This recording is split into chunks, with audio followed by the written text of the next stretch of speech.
Uşaq histerika edirsə, nə etmək lazımdır? Əvvəlcə həmişə emosional yanğını söndürmək lazımdır. İsterika zamanı uşağı danlamaq, vicdanına səslənmək və ya razılaşmağa çalışmaq faydasızdır. Qışqırmaq, döymək və əs kimi hərəkətlərə əl atmaq lazım deyil, çünki bu vəziyyəti yalnız daha da ağırlaşdıracaq.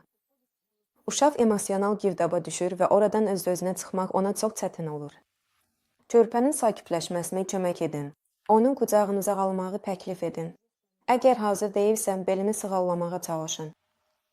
Əgər uşaq itələyir, vurur və sizi yaxın buraxmırsa, ona deyin ki, siz yenə də yanında qalacaqsınız və nə vaxt istəsən onu qucaqlayacaqsınız.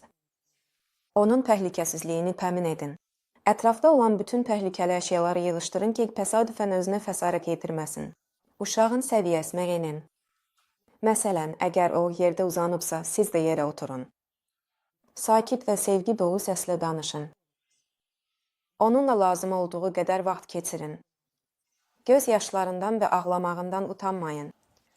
Sizin vəzifəniz onun isterikasını dözməkdir. Siz onun tələbləri ilə razılaşmalı deyilsiniz, amma uşağa bu emosional fırtınanı keçməyə kömək etməlisiniz və yalnız bundan sonra onunla söhbətə başlaya bilərsiniz. İsterika zamanı valideynin bu cür davranış modeli uşağa güzəştə getmək deyil, onu imtinalarla baş etməyə öyrətmək üsuludur. Eyni zamanda çalışın başa düşəsiniz ki, isterika nəyə bağlı ola bilər?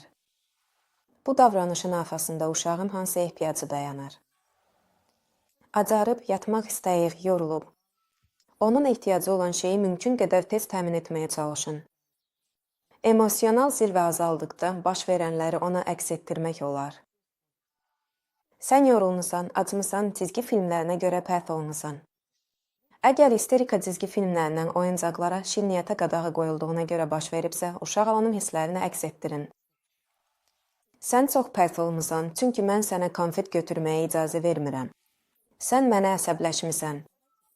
Qəbul edici və mehriban valideyn olaraq qalın, amma qadağanı saxlayın. Bu şəkildə siz uşağa güclü mənfi hisslərlə mübarizə aparmağa kömək edəcəksiniz, münasibətləri pozmadan.